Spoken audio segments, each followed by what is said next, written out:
Hey everyone, I'm Carolyn, and this is another episode of As I See It. This is my channel where I talk all things politics, current events, and social issues. Yes, I do also have a channel about RV living. I have been living and traveling in an RV for more than 8.5 years, full-time, alone, and yeah, that's my main channel. But a lot of you wanted to hear my thoughts on politics, and so this channel was born. And I want to switch gears a little bit today. We're wrapping up 2024, and I know that a lot of us are going into the new year with a lot of fear, a lot of trepidation, a lot of trauma, a lot of questions, a lot of everything. If you guys are like me, you've felt every feeling since the election, every feeling on the map, most of them not good feelings. A lot of fear, a lot of uncertainty. And what I've been feeling lately, and I want to share this because I know I've been sharing myself and my story publicly long enough to know that when I'm feeling something, many of you are feeling it too. And where I have been the last couple of weeks is this feeling of I just want to hide.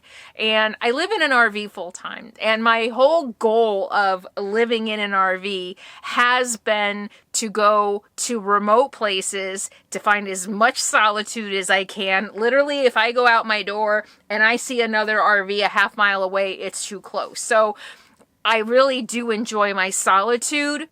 And I've been fighting with myself over the last several weeks or even a month, whatever, since the election. Everybody is saying we need community. We need community. Now is the time for community. You need to build community. And I have been feeling torn between wanting to hide. I'm really at a point where I just want to hide. I just want to disappear into the mountains, find a little piece of land, build a little cabin, and just live with my dog and tune out the whole freaking mess that we are in and the world is in. I mean, every time I do look at the news, Canada is imploding and France is imploding and the planet is imploding, exploding. It's just a lot, right? It's just a lot. I was having a talk with my longest, dearest, oldest friend the other day, and she had a really good word for it that I hadn't thought. I'm feeling almost nihilistic. Like, what's the use? Everything is a mess. The planet's not going to survive. People aren't going to survive.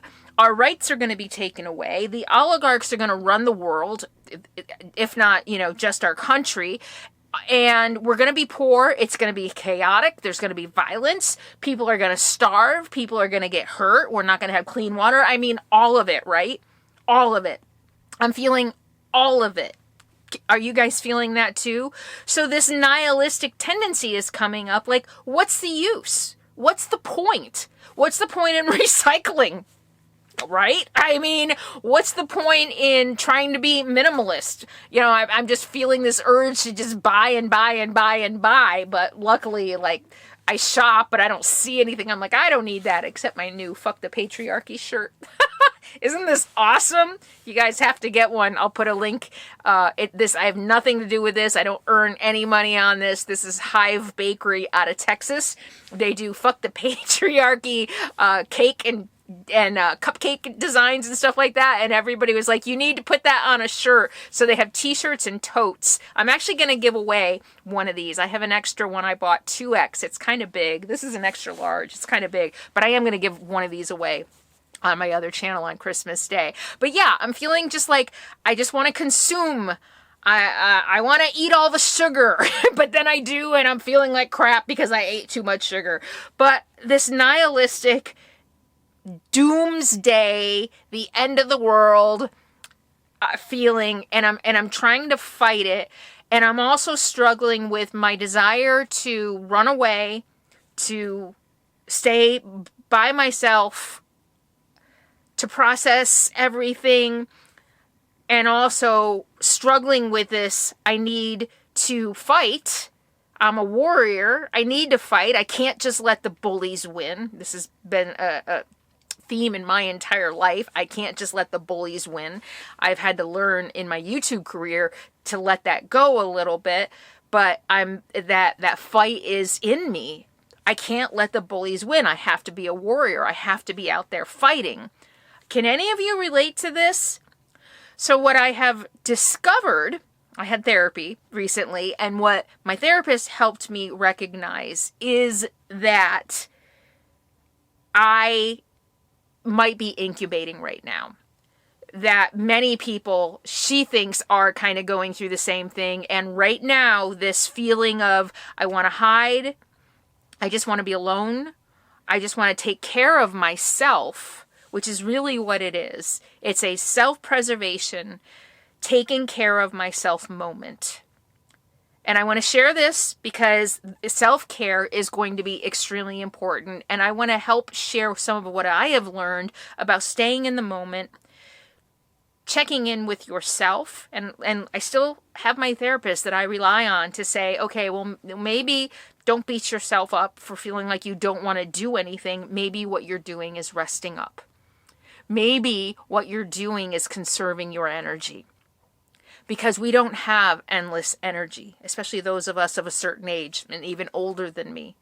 We don't have endless energy like we did when we were 20. And so the purpose of thinking about self-care right now and what I want to convey to you are a couple of things. Recognize where you're at and honor it.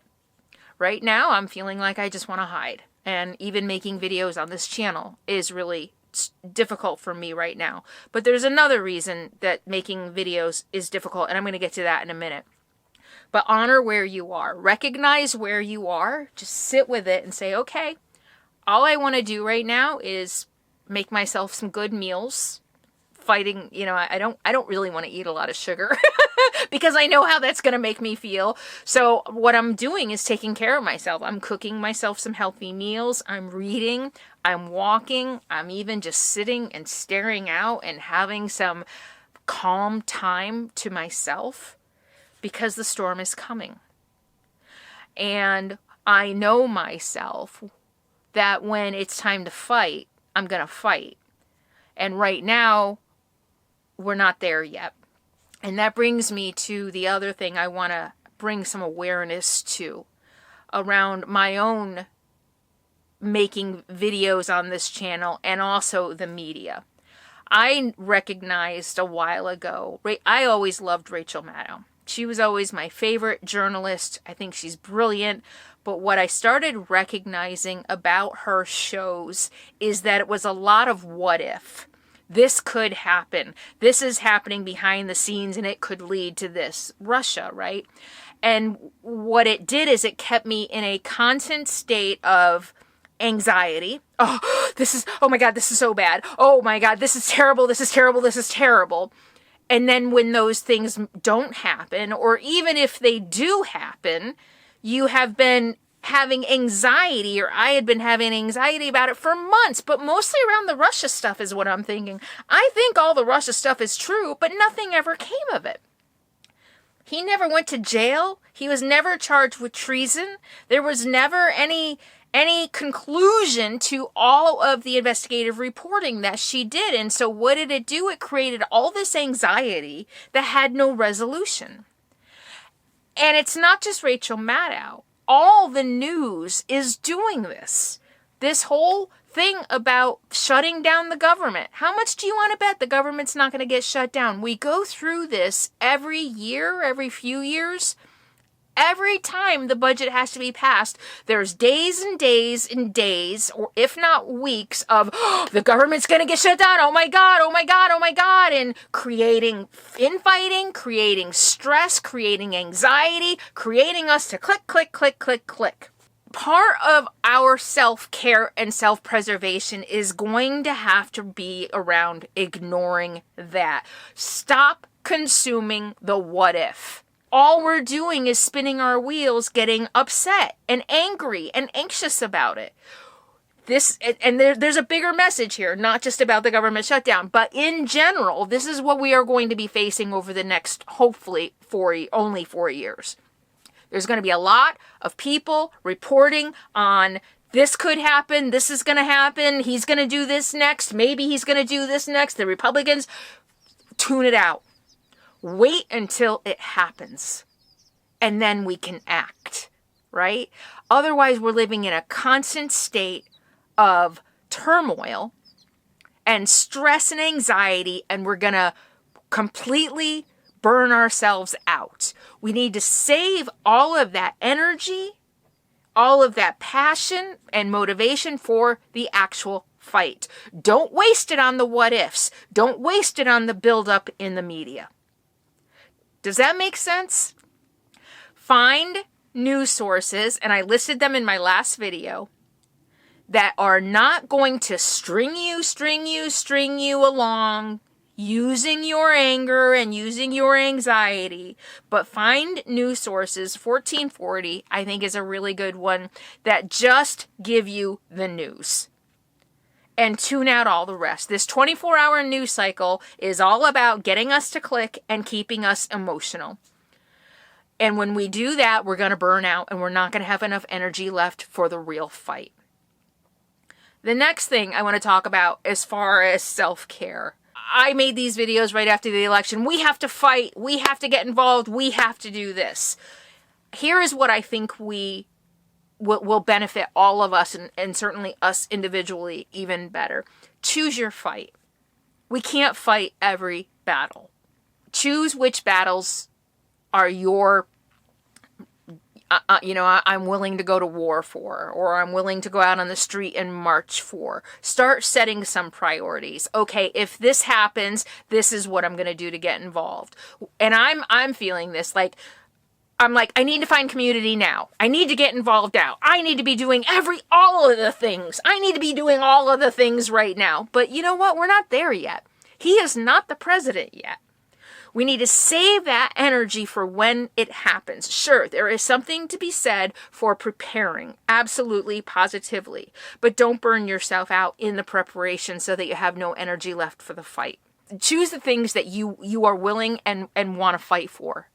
What is that going to look like? Because again, we can't be out there fighting every single battle. There's going to be a lot.